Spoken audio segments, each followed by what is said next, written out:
সাম্প্রতিক যুক্তরাষ্ট্র ও ইসরায়েলের হামলার পর মধ্যপ্রাচ্যে আবারও উত্তেজনা বেড়েছে।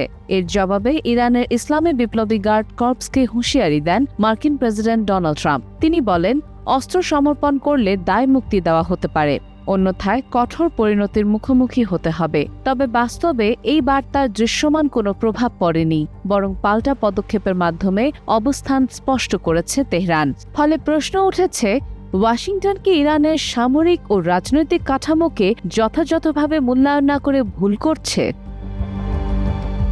ইরানের অন্যতম শক্তিশালী সামরিক প্রতিষ্ঠান হল IRGC। 1979 সালের ইসলামী বিপ্লবের পর বিপ্লবী নেতা রুহুল্লাহ খোমেনি এই বাহিনী গঠন করেন। বাহিনীটির প্রধান লক্ষ্য ছিল ইসলামী বিপ্লবের আদর্শ রক্ষা এবং সর্বোচ্চ ধর্মীয় নেতৃত্বের প্রতি আনুগত্য নিশ্চিত করা। এতদিন এটি সরাসরি সদ্য প্রয়াত সর্বোচ্চ নেতা আলী খামেনি এর অধীন পরিচালিত হতো।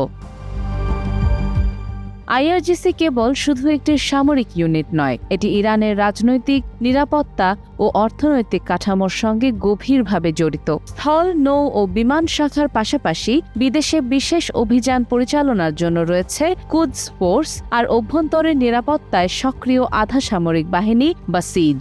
এই বহুমাত্রিক উপস্থিতি IRGC-কে রাষ্ট্রের ভেতরে এক প্রভাবশালী শক্তিতে পরিণত করেছে। বিশ্লেষকদের মতে IRGC-র শক্তি শুধু সামরিক নয়, এর ভিত্তি শক্তিশালী মতাদর্শ। ভেলায়েতি ফাকিহ ধারণার মাধ্যমে তারা মনে করে সর্বোচ্চ ধর্মীয় নেতার প্রতি আনুগত্যই রাষ্ট্রের প্রতি আনুগত্য। ফলে বাহ্যিক চাপ বা রাজনৈতিক হুমকি সহজে কাঠামোগত ভাঙন সৃষ্টি করে না। যুক্তরাষ্ট্রের সাবেক প্রতিরক্ষা কর্মকর্তা মাইকেল মুলরয়ও মন্তব্য করেছেন, ইরানের ক্ষমতা কাঠামো বহু স্তর বিশিষ্ট, সামরিক ও ধর্মীয় নেতৃত্ব মিলেই গুরুত্বপূর্ণ সিদ্ধান্ত নেয়।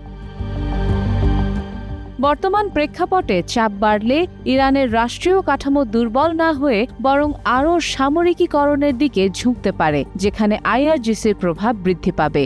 সব মিলিয়ে ধারণা জোরালো হচ্ছে, শুধু কড়া ভাষার হুমকি দিয়ে মতাদর্শ নির্ভর ও প্রাতিষ্ঠানিকভাবে সংহত এই শক্তিকে নত করা সহজ নয়, বরং এতে মধ্যপ্রাচ্যের সংঘাতের ঝুঁকি আরও বাড়তে পারে।